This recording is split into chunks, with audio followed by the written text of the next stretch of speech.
ꯇꯥꯕꯤꯔꯤꯕ ꯈ꯭ꯋꯥꯏ ꯄꯨꯝꯅꯃꯛꯄꯨ ꯑꯍꯥꯟꯕ ꯄꯨꯝꯅꯃꯛꯄꯨ ꯑꯍꯥꯟꯕ ꯈꯨꯔꯨꯝꯖꯔꯤ ꯉꯁꯤꯒꯤ ꯋꯥꯔꯤ The Lady by the Loktak Lake Location Loktak Lake Manipur India known for its floating fumdis or vegetation islands hairaga khangnaba Loktak Lake asumna Manipur travel blogger haibadi YouTuber or any short video macha namba nupi ama mahaki maming Anaya na Loktak ta film series ama namnaba Loktak Lake ta laki mahakna Loktak Lake ki mapanda mahak lekning ki aduga Loktak ki loksang amada mahak leknanaba thaurang tauki loksang natraga floating fumdi matakta saba loksang amada leknanaba thaurang tauki mafamdugi ahal nupi amana mangonda asumna pauktak piki madudi nahakna nungdang lekpa tarabadi athengba ahingda karigumba isai sarigba makhol taraklabadi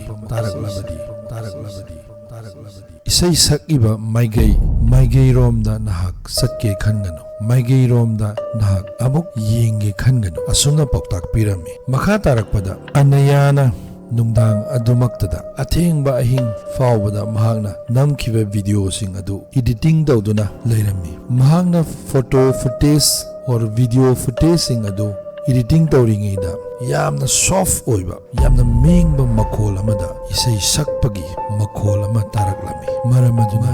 mahakna mahaki camera adu paikhallaga karino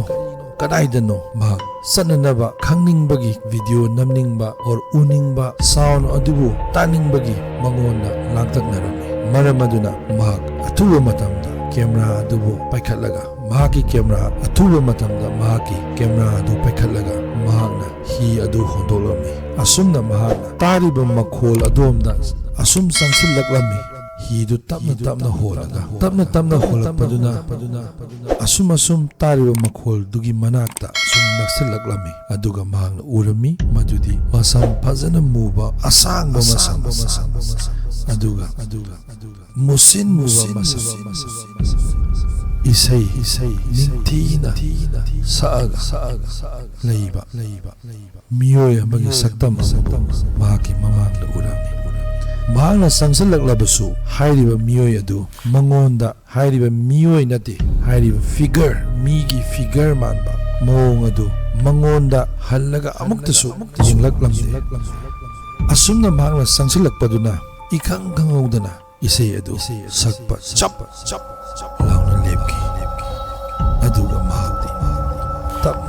tapna man hi honjili hairiba figure mahaki mamangda uriba saktam aduna tapna makok adu leithoklami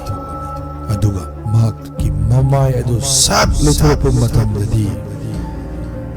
mamai adu mamit pandaba manaton pandaba machin pandaba adumba saktam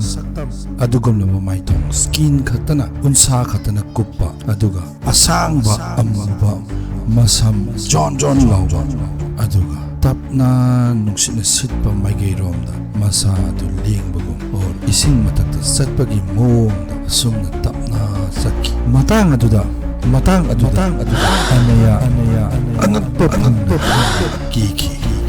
kiman badagi mahakna kanna lawnaba honaki adubu lawi haibadi bungai machindagi makholi tolkhide asum mahaki mamangda uba figure miyoybagi saktam manba adu tapna mangolonda tapna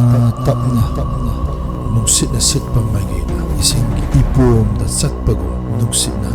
liri sitpa maigero satki mathangi numita nong ngalake mafam adugi miyoy singna sangsellaga Anayana leiriba loksang aduda tamna laki adubu Anayadi thengnakhide mahakna tonglamba boat adu thengnakhi amasung mahakna pairamba camera adu fumdi mathakta taduna leiramki makoina matamduda camera adu still recording tawraga leirammi camera aduda yawriba video adu playback tawduna yengbada Anayana kanna mahakna lauge khanba amasung lauringai matamla camera adu onselakpagi mami ama tarame mami duda taribadu isingda mami ama uki adubu camera duda tariba mari adu Anayagi mami uki asumna matang sida The Lady by Loktak Lake hairiba adu The Lady by Loktak Lake hairiba wari macha short story ase matang tension jari mayam any comment or any feedback leragadi makhagi comment box da comment isin biru asumna su hai they say Loktak Lake has no currents but it takes what it wants and sometimes it sings asumna trailer short Manipuri Wari ase matang asida tension jari thank you everyone if any subscribe to the basing leragadi subscribe tausin biramu ngasigi di kanena yathang nijari yai fari